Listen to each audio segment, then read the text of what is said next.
اکثر لوگ یہ سوال کرتے ہیں کہ کیا حضور کریم علیہ الصلوۃ والسلام کا وسیلہ مانگنا جائز ہے؟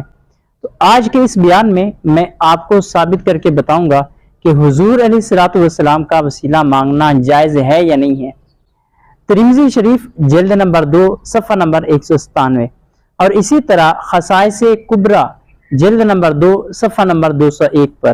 حضرت عثمان بن حنیف رضی اللہ تعالیٰ عنہ سے روایت ہے کہ ایک اندھا شخص حضور نبی اکرم نور مجسم شاہ بنی آدم رسول محتشم صلی اللہ تعالیٰ علیہ وسلم کی خدمت ببرکت میں حاضر ہوا، اور آقا کریم علیہ الصلوۃ والسلام کو اس اندھے شخص نے یہ درخواست کی، یہ عرض کی کہ یا رسول اللہ صلی اللہ تعالیٰ علیہ وسلم، آپ اللہ تبارک و تعالیٰ سے میرے لیے دعا فرمائیں کہ اللہ تبارک و تعالیٰ مجھے بینائی عطا فرمائے۔ تو حضور نبی اکرم نور مجسم صلی اللہ تعالیٰ علیہ وسلم نے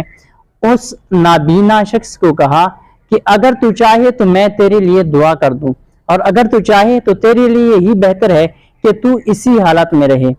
اس شخص نے آقا کریم علیہ الصلوۃ والسلام کو کہا، عرض کی، یا رسول اللہ صلی اللہ تعالیٰ علیہ وسلم، آپ میرے لیے دعا فرمائیں۔ تو آقا کریم علیہ الصلوۃ والسلام نے اس نابینا شخص کو کہا، اے شخص، وضو کرو اور 2 رکعت نماز نفل پڑھو اور یہ دعا کرو، یا اللہ عز و جل، میں تجھ سے رسول اللہ صلی اللہ تعالیٰ علیہ وسلم کے وسیلے سے توجہ کرتا ہوں جو کہ نبی رحمت ہیں۔ یا رسول اللہ صلی اللہ تعالیٰ علیہ وسلم، میں آپ ہی کے وسیلے سے اپنے رب سے اپنی حاجت کے بارے میں توجہ کرتا ہوں، تو اسے پوری فرما۔ یا اللہ عز و جل، میرے بارے میں حضور نبی اکرم نور مجسم شاہ بنی آدم رسول محتشم صلی اللہ تعالیٰ علیہ وسلم کی شفاعت کو قبول فرما۔ روایت میں آتا ہے کہ جب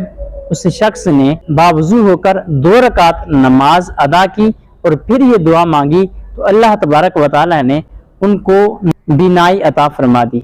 اس سے ثابت ہوا کہ آقا کریم علیہ الصلوۃ والسلام کا وسیلہ مانگنا بالکل جائز ہے۔ امام ترمذی نے فرمایا کہ یہ حدیث بالکل صحیح ہے۔ علامہ سیوطی نے تحریر فرمایا کہ اس حدیث کو امام بخاری نے اپنی تاریخ میں بھی روایت کیا ہے۔ اس سے ثابت ہوا کہ حضور نبی اکرم نور مجسم صلی اللہ تعالیٰ علیہ وسلم کا وسیلہ مانگنا بالکل جائز ہے، اور خود حضور کریم علیہ الصلوۃ والسلام نے بھی اس کی تعلیمات دی ہیں۔